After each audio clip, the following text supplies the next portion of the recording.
The pilot saw it 3 seconds before he died. A flash of silver cutting through the clouds. He tried to scream into the radio, but his words were drowned by the sound of tearing metal. His plane disintegrated around him. And in that final moment, he understood. They had sent him to fight a ghost. A demon. Something that couldn't be killed. This is the story of the weapon that broke Japan's spirit before it broke their planes. The machine that turned the sky itself into a trap. And the men who flew it into legend while their enemies fell like rain. 1945. The war is ending, but nobody has told the pilots. Japanese fighter pilots climb into their cockpits every morning knowing most of them won't see sunset. American bomber fleets darken the sky daily. Cities burn. But that's not what keeps these pilots awake at night. It's the escorts. The silver fighters that appear beside those bombers like guardian angels of death. The P-51 Mustang. And its hunting. Listen carefully to what happened in the skies over Tokyo on March 15th. A squadron of 12 Japanese fighters scrambles to intercept a bomber formation. 12 experienced pilots. Men who have survived years of combat. They climb through thin freezing air until their altimeters show 28,000 feet. Their engines strain. Their hands shake from cold and adrenaline. They spot the bombers. Massive B-29s in perfect formation. Then they see the shadows beneath them. 20 Mustangs. Waiting. Silent. Like sharks under a boat. The Japanese commander gives the order. Attack. The fighters dive toward the bombers. It's the last order 7 of those pilots will ever hear. The Mustangs don't chase. They don't panic. They simply close the distance.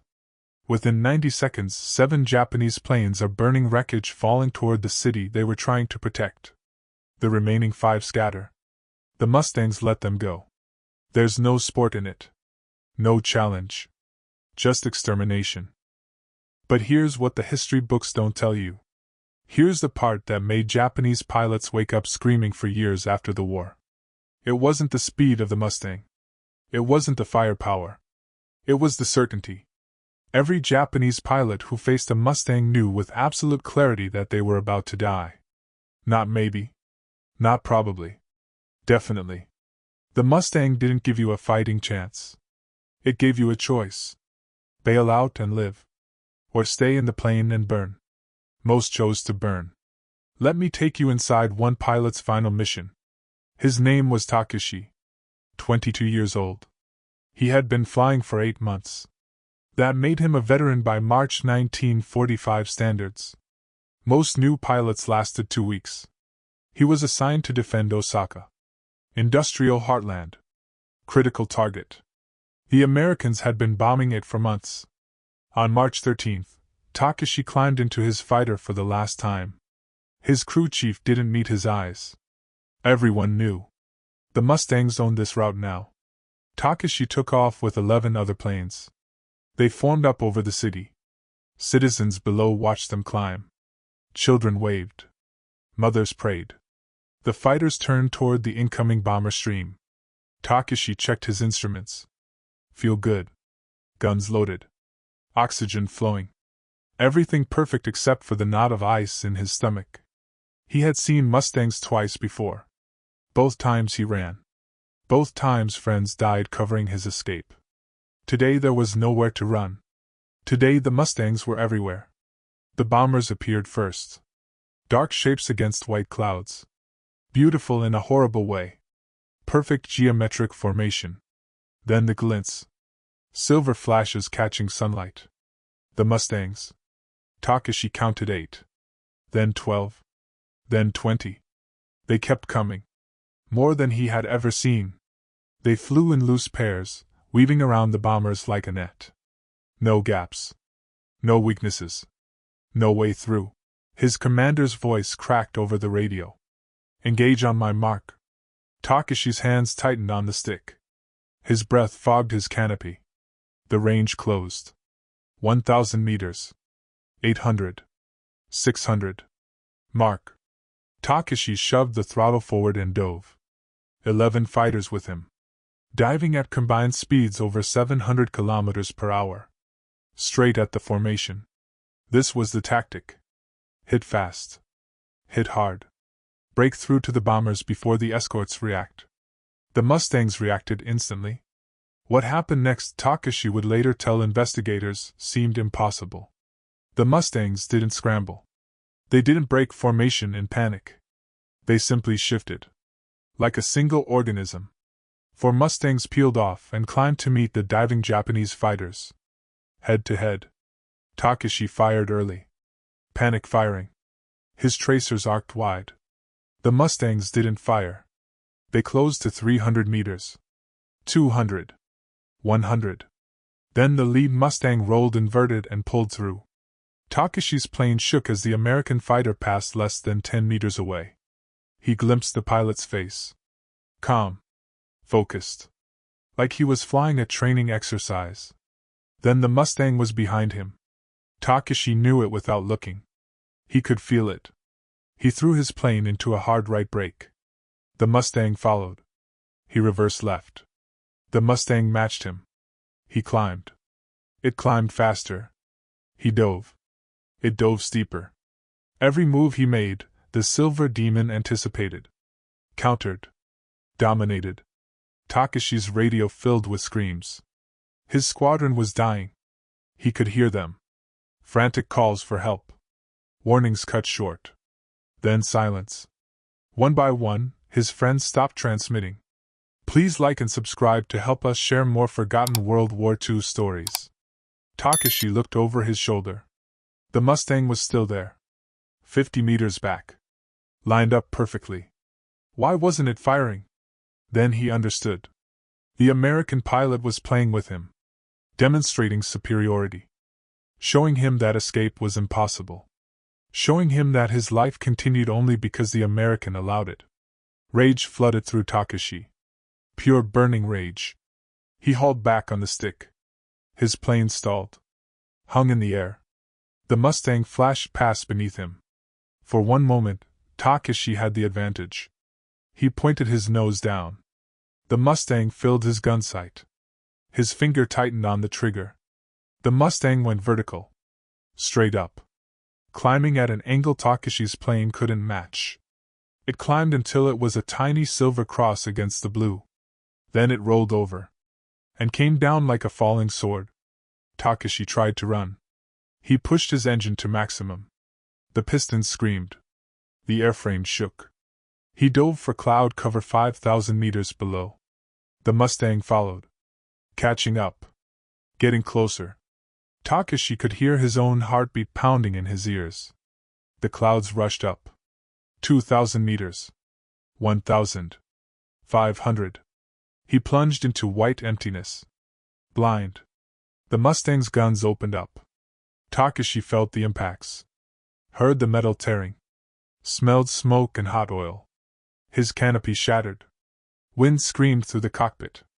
The stick went dead in his hands. Fire crawled up his leg. He reached for the canopy release. Pulled. Nothing happened. Jammed. He was trapped. The plane was spinning. Falling.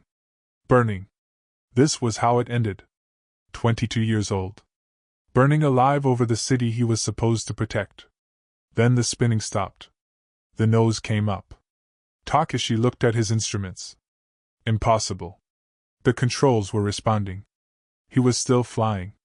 He broke through the clouds. Alone. The sky was empty. No Mustang. No squadron. No bombers. Nothing. Just him and a dying plane. He limped back to base. Crash landed. They pulled him from the wreckage. Both legs broken. Burns across his chest. He was one of 3 survivors from his squadron. 9 planes lost. The Mustangs? 0. Not even damaged. But what they didn't realize was that this was just the beginning. The Mustang had been designed in California. Built in record time. A British engine in an American airframe. On paper, it looked good. In practice, in Europe, it had proven excellent. But over Japan? Over the home islands in the final months of the war? It became something else. It became legend. It became nightmare. It became the reason Japanese pilots started writing goodbye letters before every mission. The numbers tell part of the story. Range, over 1,600 kilometers. Speed, 700 kilometers per hour. Ceiling, 13,000 meters. 650 caliber machine guns. But numbers don't explain why veteran Japanese pilots would see a Mustang and immediately flee. Numbers don't capture the psychological destruction. That requires understanding what it felt like to be hunted by the perfect predator. Imagine your job is to defend your homeland. Your family lives below. Your friends. Your parents. Your children. Every day, enemy bombers come to destroy them. Every day, you climb into a plane you know is inferior. Slower. Weaker. Less maneuverable at altitude.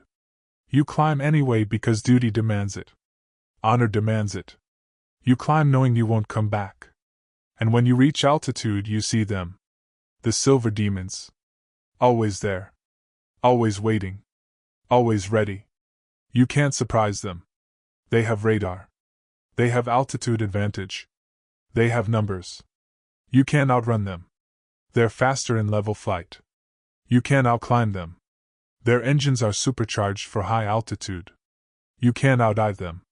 Their airframes are stronger. You can't outturn them where it matters. At 20,000 feet, they turn inside you. The only advantage you have is at low altitude in tight turns. But to get to low altitude, you have to survive the dive. And they follow you down. So what do? You die. That's what you do. You die and hope that maybe your sacrifice lets one of your friends get through to the bombers. Maybe your death means something. Maybe it saves the city below. Except it doesn't. Because even when Japanese pilots got through the Mustang screen, even when they reached the bombers, the Mustangs would break off escort duty and massacre them. The bombers could defend themselves with their own guns. The Mustangs were free to hunt. This created a new kind of hell. Japanese pilots started calling it the Silver Gauntlet. You had to fly through the Mustang screen twice. Once going in. Once coming out. If you survived the first pass and damaged a bomber, you were wounded, low on ammunition, and had to run the gauntlet again. Almost none made it. The Mustangs would wait. Let you attack the bombers. Then pounce as you tried to escape. It was calculated. Methodical. Cruel. One pilot described it in his diary. He wrote that fighting the Mustang felt like fighting your own shadow. It was always behind you. Always matching your moves. Always getting closer. You could see it in your mirrors. Silver. Relentless. Inevitable. He wrote that some pilots stopped trying to fight. They would climb to altitude, see the Mustangs, and just bail out.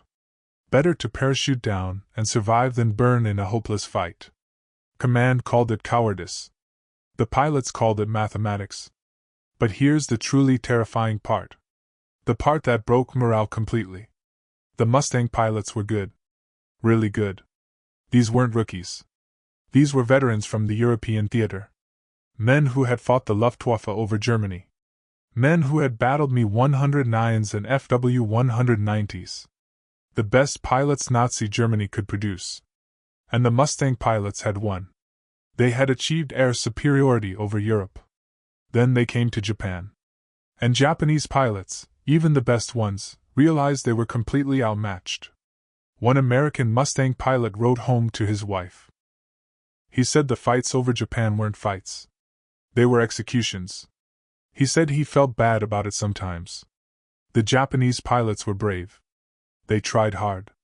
But their planes were obsolete. Their fuel was low quality. Their training was minimal.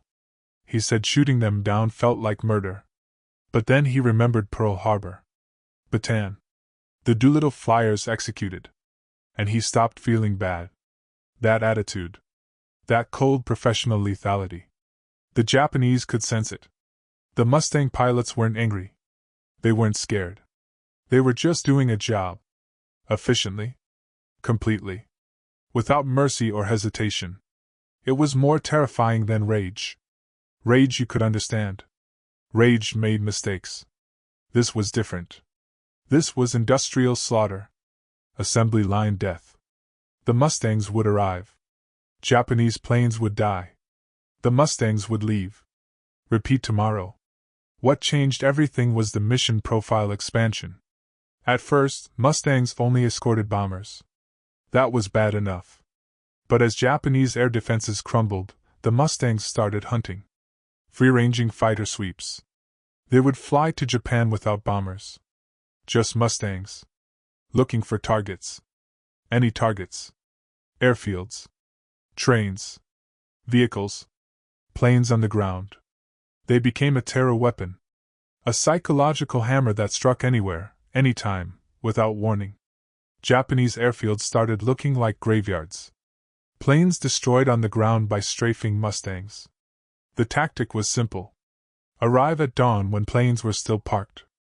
Come in low and fast. 10 meters above the ground. Guns blazing. Make multiple passes. Destroy everything. Leave before defenders could respond.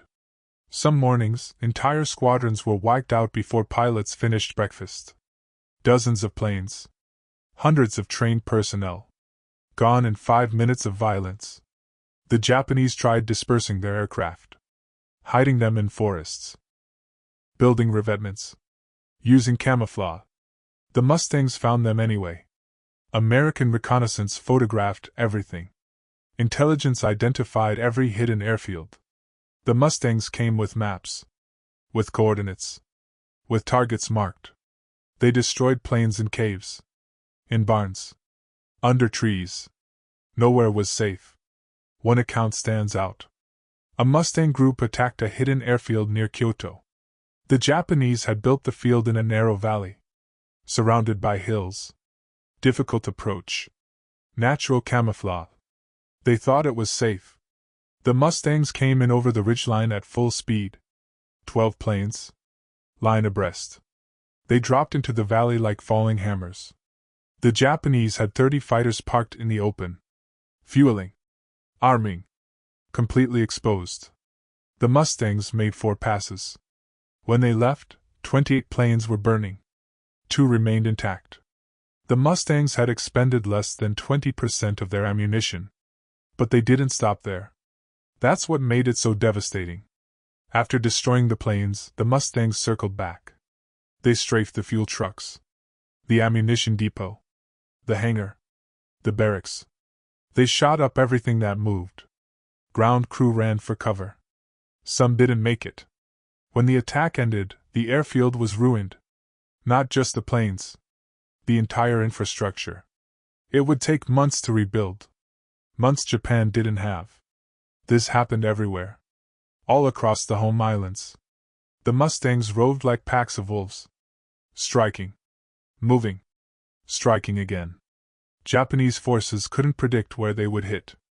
Couldn't defend everywhere. Couldn't even scramble fighters to intercept because the Mustangs would destroy them on takeoff. The psychology of it was crushing. You couldn't fight back. You could only endure. And wait for your turn. The sound became a trigger. The Packard Merlin engine had a distinctive growl. Deep. Powerful. Menacing. Japanese soldiers would hear it and dive for cover instantly. Civilians would hear it and run for shelters. Pilots would hear it, and their hands would start shaking. That sound meant death was close. That sound meant the silver demons had arrived. Even today, survivors say they can still hear it. In their nightmares. In moments of silence. The ghost of a sound that hunted them 80 years ago. Japanese command tried everything. They developed new tactics. Hit and run attacks. Kamikaze ramming. Night fighting. Nothing worked consistently. The Mustang was too fast for hit and run. It would chase you down. Kamikaze attacks required getting close enough to ram. The Mustangs killed most kamikazes before they reached the bombers. Night fighting? American bombers flew at night. Mustangs flew during the day. There was no safe time. Some pilots tried desperation maneuvers. They would climb to maximum altitude and dive at the bombers from straight above. Diving at terminal velocity. Hoping speed would let them punch through the Mustang screen. It rarely worked. The Mustangs would see them coming. Climb to intercept. Meet them in the dive. Even falling at maximum speed, Japanese planes couldn't outpace a Mustang in a dive. The American fighters would pull alongside, match speed, then methodically shoot them apart. Flying coffins tumbling through the sky. One pilot survived such an attack. He said the Mustang pilot flew beside him for what felt like forever. Close enough to see each other's faces. The American pilot pointed at him. Pointed down.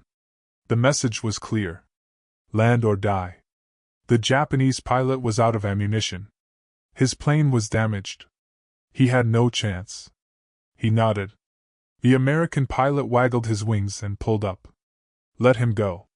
The Japanese pilot landed at a destroyed airfield. He was captured 3 days later by advancing American troops. He said the Mustang pilot's mercy haunted him more than cruelty would have. It showed absolute confidence. The American didn't need to kill him. The war was already won. And that was the truth by April 1945. The Mustang had established air supremacy so complete that Japanese pilots stopped launching. Why waste pilots and planes in fights you cannot win? Why die for nothing? Command ordered fighters grounded. Fuel conserved. Aircraft hidden. They were saving everything for the final battle. The invasion everyone knew was coming. The Mustangs had won the sky. Japan conceded it. But the Mustangs didn't stop. They roamed freely now. With no aerial opposition, they focused on ground targets. They hunted trains. One Mustang pilot described shooting up a locomotive. He said the engine exploded like a bomb when the bullets hit the boiler. Steam and shrapnel everywhere. The train derailed. Carriages tumbled down an embankment. He circled to assess damage. Saw people running from the wreckage. He almost strafed them. Almost. But something stopped him. He said in his report they might have been civilians. Might have been soldiers. He couldn't tell. He let them run. Not every pilot showed such restraint. Some strafed anything that moved. Boats on rivers. Vehicles on roads. People in fields. The distinction between military and civilian had blurred. Everything in Japan supported the war effort. Everything was a valid target. Or that's how it was justified. The truth was uglier. Some pilots enjoyed the hunting. The power. The invincibility. They became the terror they inflicted. And the Mustang was the perfect tool for it. Fast enough to escape. Tough enough to survive ground fire. Deadly enough to destroy anything in its path. By summer 1945, Japanese cities were starving. The Mustangs had destroyed the transportation network. Trains didn't run. Ships didn't sail. Trucks didn't travel. Food couldn't reach the cities. Medicine couldn't reach hospitals. The country was dying from 1,000 cuts. And every cut was delivered by a silver demon that arrived without warning and left before anyone could respond. The end came in August. Not from Mustangs. From something worse. Atomic bombs. Hiroshima. Nagasaki. Instant devastation. Unimaginable horror. The war ended. The Mustangs flew their last combat missions photographing the destruction. They circled above the ruins. Silent witnesses to the culmination of the air campaign they had dominated. Japanese pilots who survived struggled with complex emotions. Relief that they didn't have to face the Mustangs anymore. Shame that they couldn't protect their country. Guilt that they survived when friends didn't. Many never flew again. Couldn't. The sky had been poisoned. Made into a place of terror instead of freedom. One veteran said he didn't look up for 10 years after the war. He walked with his eyes on the ground. Because if he looked up, he would see the sky. And in the sky, he would remember the silver glints. The sound. The helplessness. The certainty of death. It took therapy. Time. Distance. Before he could look at the sky again without fear. American Mustang pilots returned as heroes. They had flown the most dominant air superiority campaign in history. They had won the sky over Japan completely. They had shortened the war. Saved lives by making the enemy quit fighting. They were celebrated. Honored. Remembered. Most didn't talk about the details. About the one-sided nature of the fights. about shooting down desperate pilots in inferior planes. They talked about the Mustang. How great it was. How it brought them home. How it never failed them. And they were right. The Mustang was extraordinary. The best fighter of its era. Possibly the best piston-engine fighter ever built. Perfect combination of range, speed, firepower, and maneuverability. It could do everything. Escort. Intercept. Ground attack. Reconnaissance. And it did everything better than any contemporary could. But the legend of the Mustang over Japan is darker than Celebration acknowledges. It represents overwhelming technological superiority used without restraint. It represents the moment when one side had every advantage and pressed it completely. It represents industrialized aerial warfare where efficiency mattered more than honor. Where victory mattered more than how you achieved it. The kill ratios tell the story starkly. 20-1. 30-1. Some missions reported infinite ratios. 0 losses while destroying dozens of enemy aircraft. These aren't the numbers of fair fights. These are the numbers of slaughter. The numbers of absolute dominance. The numbers that break an enemy's will to resist. Historians debate what the Mustang represented. Was it the sword that ended the war? Or was it the club that beat down an already defeated enemy? Did it hasten peace? Or prolong suffering? The questions have no simple answers. But the Japanese pilots who faced it have no doubts. They know what the Mustang was. It was the end. The final proof that they couldn't win. That resistance was futile. That the sky belonged to someone else. In Japan today, there are memorials to the pilots who died. Names carved in stone. Thousands of them. Young men who climbed into obsolete planes and flew against impossible odds. They showed courage. They showed sacrifice. They showed dedication. It wasn't enough. The Mustang didn't care about courage. It cared about speed, altitude, and firepower. And it had more of all three. There's a museum in Tokyo with a restored Mustang on display. It sits behind glass. Perfect. Gleaming. Beautiful. Elderly Japanese visitors stop in front of it. They stand for long minutes. Reading the placard. Looking at the plane. Sometimes their hands shake. Sometimes tears run down weathered cheeks. They don't say much. What is there to say? The plane speaks for itself. Silver Demon. Sky Hunter. Angel of Death. It was all of these things and more. The last word belongs to a Japanese pilot who survived the war. He wrote his memoirs in the 1980s. He dedicated one chapter to the Mustang. He called it the most beautiful, terrible thing he ever saw. He said seeing one in the air was like watching a tiger approach. You knew you were about to die. But you couldn't help admiring the perfect killing machine moving toward you. He said the Mustang represented everything he loved about flying and everything he feared about war. Grace and violence. Beauty and death. Freedom and imprisonment. He ended the chapter with a simple observation. The sky over Japan in 1945 wasn't blue. It was silver. Silver from the planes that owned it. Silver from the machines that hunted through it. Silver from the demons that ruled it. And everyone below could only watch and wait for the silver to pass. Because you couldn't fight it. You couldn't hide from it. You could only survive it. If you were lucky. That's the legacy of the P-51 Mustang over Japan. Not just a great fighter. Not just a successful weapon. But the embodiment of total air dominance. The proof that technology can overcome courage. That superior machines in skilled hands can break any defense. That the sky itself can become a weapon when someone owns it completely. And Japan learned this lesson the hard way. They learned it from the sound of Merlin engines. From silver glints at altitude. From friends who never came home. From cities that burned because no fighters could stop the bombers. From the certainty that every sunrise might be their last.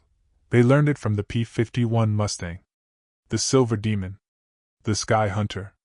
The plane that won the air war before the ground war ended. The veterans are dying now. Old men in their 90s.